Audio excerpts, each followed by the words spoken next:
Hey, welcome back to Milton Daily Homes. Chuck here, and we're looking at potentially doing some work on the site. And so I'm really curious to hear what feedback you have for us. What do you like about Daily Homes? What don't you like? Would you want to see active links to search from? Would you want it to be mobile friendly? I realize the login screen is a little bit annoying, so we're looking at maybe changing that around. The layout, the videos, the emails, what is it that you really like and dislike? Let me know. I'd really value your feedback. And so that's just kind of in the next couple days, reply to an email, give us a call. We'd love to hear from you. So we've got 16 properties, and the first one off is a good one. It's Baverstock, and so it's 364. It's a Clayton model, which we don't see a lot of. I think the last Clayton was actually for sale on this street. And so you've got an interlocked front, you've got an engineered wood floor, very durable if you have kids. You've got replaced carpet upstairs with Berber, real wood cabinets in the kitchen, and it's a good layout. And you've got actually 2 full bathrooms upstairs, which a lot of the homes in this price range are still at 2 bathrooms, 1 part, 1 full. So get an extra bathroom here. You've got a tree in the back.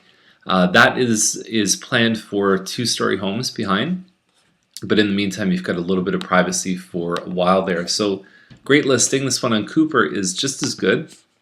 Croftside model, just a little bit bigger, about 60 to 80 square feet larger. 2-car parking in the driveway, same as the previous one.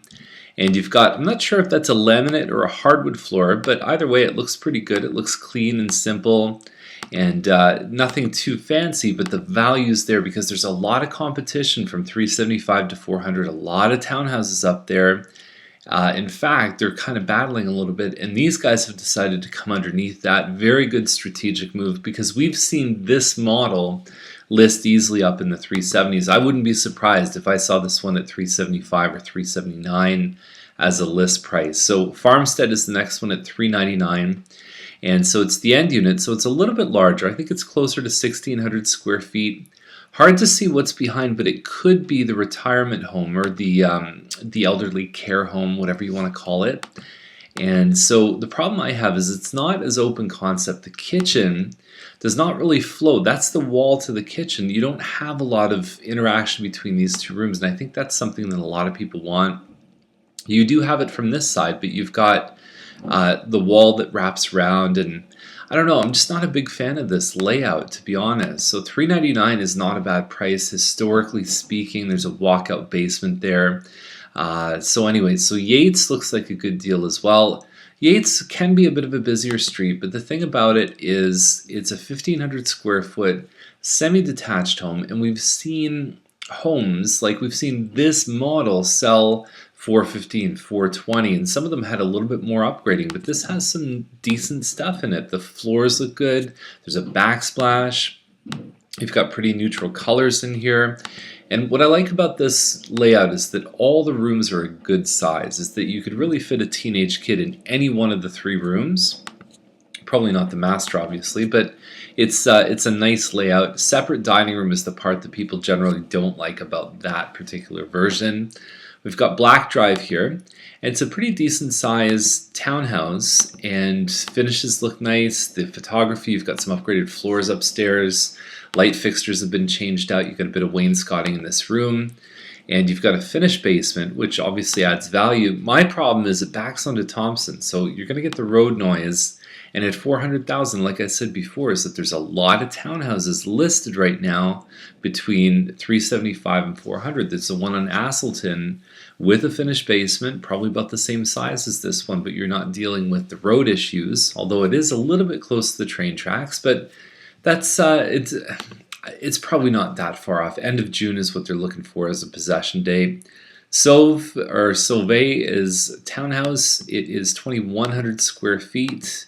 And what I would do if I was, I look at the competition, what else do you get for your money for $10,000 cheaper?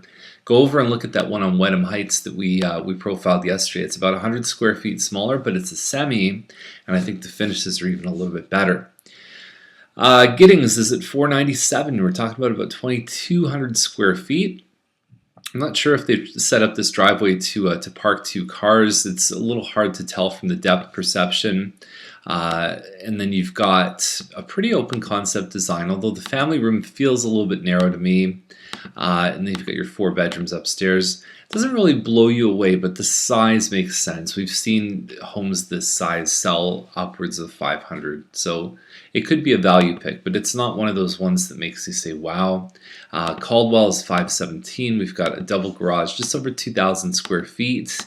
And we're going to talk a little bit about that this episode. Is the whole idea is that 2015 square feet is infinitely better than 1995 square feet. Even though it's only a little bit different, it pushes you into a whole new category. So when you go to the builder's office and you look at floor plans, the 2966 square foot homes, you're in the 2,500 to 3,000 square feet. Whereas I believe that there's a premium the minute you cross 3,000 square feet, the minute you cross 2,000, 2,500. So the breaking points, I think, make a big difference. So Glebe Terrace it's one of the Mattamy plans. I can't remember what I think it's a plan 8 or something like that. It's 1938 square feet.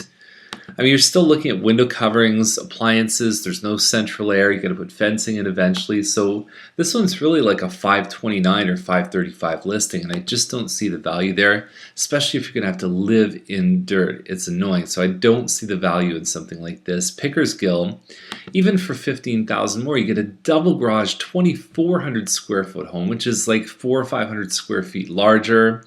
And so I'm not a big proponent of this floor plan. I don't really like the way it's set up, but you've got a decent kitchen in here, and it can work as an entertainer's house. What it does basically is that you can see a little bit here is from the kitchen, you spoke out to a dining room, and then there's a living room, and then there's a family room, but all the rooms kind of go like this. And I don't know, it just feels a little bit off to me. Whenever I go in these homes, I think, I don't know if I could really deal with that. You've got a loft upstairs plus 4 bedrooms. But the funny thing is, like, we live in Canada. Like, I always say these are first world problems. Like, oh, I couldn't live with this layout. Like, as if living in a 2,400 square foot double garage home in a great community is a bad thing. So it's always good to put it in context. But Pettit Trails, double car garage, finished basement. Looks like decent finishes, although the pictures do not make the home look very large. And if you actually look at the measurements here, we're less than 2,000 square feet plus a finished basement. Bit of a stretch because there's homes that are the same size as this with similar features that are a lot closer to, like less than 550, let's say. The nice thing is a 50 by 113 piece of property, which is bigger than a lot of the old Milton stuff, so that could make a big difference for them.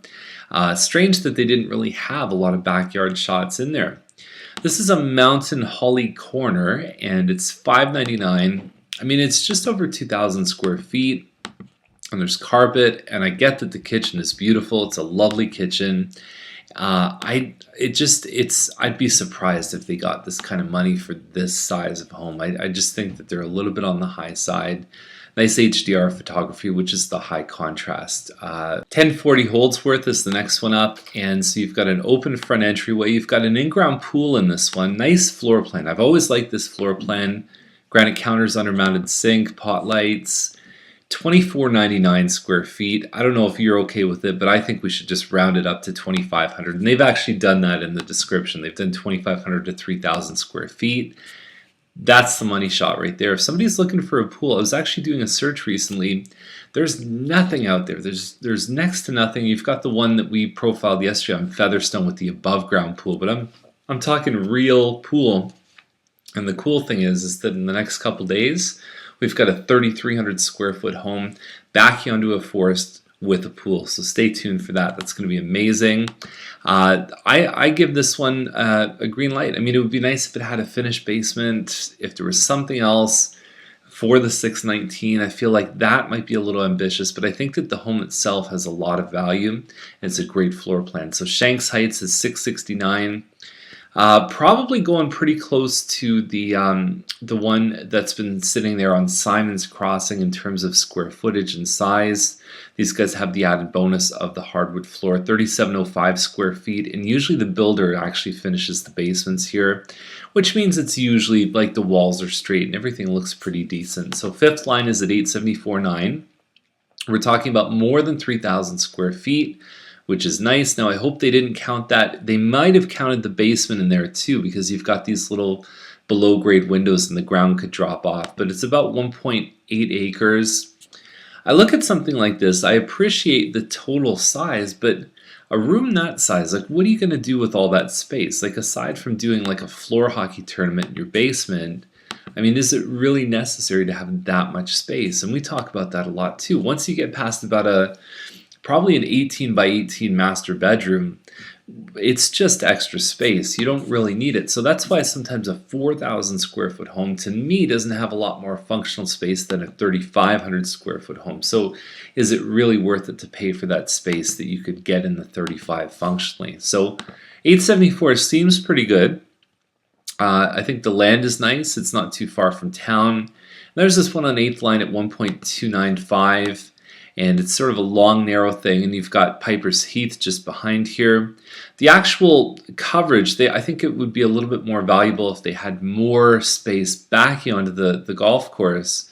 But really, when you look at it, there's the property on Britannia right here, and I don't remember the exact acreage. I think it was around 10, 15, 20 acres. And that was up like in the millions and millions of dollars. So you take the house out of that and you're probably close to what these guys are looking for. And so it's 12 acres, 1.295. You're about 100,000 an acre, which to me for the area doesn't seem entirely that far off. And so there you go. So that's that property. I realize it's probably not applicable for many people that watch Daily Homes, but we'll throw it out there anyway. So if you have any questions, give us a call. And again, I'd really love to hear your feedback about what we can do to make Milton Daily Homes 2.0 even better. So have a great day. We'll see you tomorrow.